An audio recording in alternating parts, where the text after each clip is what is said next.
John Deere, the global icon of agricultural machinery, is in hot water following a move that has left farmers scratching their heads and critics raising eyebrows. The company, long hailed as the stalwart of innovation and efficiency in farming, recently introduced a decision that seems to have veered far from its usual path of calculated progress. What exactly happened, and why has it rattled the agricultural community and beyond? Buckle up, because this story is as surprising as a rooster crowing at midnight. But before we proceed further, don't forget to smash that like button and subscribe. For decades, John Deere has been the brand synonymous with reliability, whether you were plowing fields or hauling hay. Its green and yellow machines are as much a part of farming lore as tractors themselves. But in a move that many are calling out as tone-deaf, John Deere decided to lock down its equipment software, making it nearly impossible for farmers to repair their own machines without going through the company's authorized service network. Yes, you read that right. A farmer, knee-deep in mud and facing a breakdown during harvest, now has to wait for a certified John Deere technician to fix something they previously could have tackled with a wrench, some elbow grease, and a healthy dose of ingenuity. This shift came under the banner of protecting intellectual property and maintaining equipment integrity, but to the men and women in the fields, it feels more like a stranglehold on their independence. The implications are as frustrating as a leaky irrigation system during a drought. Imagine trying to plant a field while knowing that even a minor software glitch could set you back days, all because your hands are tied by corporate red tape. For farmers who rely on every hour of daylight, this is more than inconvenient. It's a threat to their livelihoods. The backlash was swift and loud. Farmers aren't known for mincing words, and the outcry from the community has been a symphony of discontent. The idea that they, the very people who keep the tractors running and the fields productive, could be barred from working on their own equipment has sparked anger, confusion, and a fair amount of dark humor. One farmer joked that he half expected to see a pop-up ad on his tractor's touchscreen asking him to subscribe to a monthly repair plan. Another compared it to being told he couldn't fix his barn door without consulting the manufacturer's blueprints. Humor aside, the situation isn't amusing to those affected. The move highlights a growing tension in the agriculture industry, where technology and tradition collide. Modern tractors are marvels of engineering, equipped with GPS systems, sensors, and software that can optimize every inch of a field. But with great complexity comes greater dependence on the companies that design them. Farmers who have spent generations solving problems with a mix of experience and creativity now find themselves locked out of their own tools. The economic implications of this decision are profound. Repairs through authorized channels are notoriously expensive and time-consuming. What used to be a quick fix with a few parts and know-how now involves diagnostic fees, service calls, and proprietary software updates. For smaller farms already struggling with rising costs and shrinking margins, these added expenses could be the proverbial straw that breaks the camel's back. The timing couldn't be worse.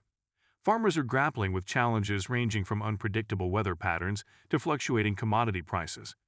They're used to dealing with uncertainty, but this move adds a layer of complication they neither expected nor welcomed.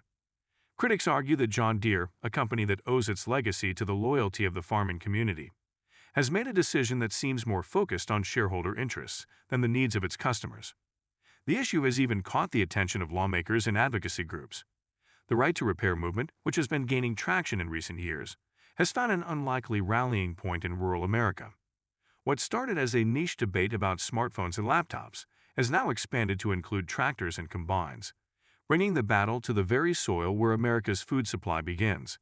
The irony is almost poetic. Tech-savvy advocates and weathered farmers finding common ground over a shared frustration with corporate overreach. For John Deere, the risk goes beyond the immediate backlash. The company has long enjoyed a reputation as the gold standard in agricultural machinery. Farmers didn't just buy their equipment. They bought into the legacy, the promise of a partner that understood their challenges and respected their independence. This decision threatens to erode that trust, potentially driving customers to competitors or, worse, fostering a sense of betrayal that could take years to mend. One farmer summed it up succinctly. "We always trusted John Deere to have our backs. This feels like they've forgotten who got them to where they are." It's a sentiment that's hard to ignore, especially when it comes from a community that values loyalty above all else. Trust, after all, is a fragile thing. Once broken, it's hard to rebuild. The situation also underscores a broader question about the role of technology in industries rooted in tradition. Farming, for all its modern advancements, is still deeply personal. It's about working with your hands, knowing your land, and finding solutions that fit your unique challenges. By locking down their equipment, John Deere has inadvertently sparked a debate about where the balance should lie between innovation and autonomy. Some argue that the company's decision reflects a broader trend in the tech industry, where companies seek to control every aspect of their products long after they've been sold. From smartphones to cars to now tractors, the push for proprietary systems and limited repair options is becoming increasingly common. But what works in Silicon Valley doesn't always translate to the fields of Iowa or Kansas. Farmers aren't consumers in the traditional sense. They're stewards of the land, and their needs are shaped by forces far beyond the latest software update. As the dust settles, or rather, as it stubbornly hangs in the air, the implications of John Deere's move continue to ripple outward.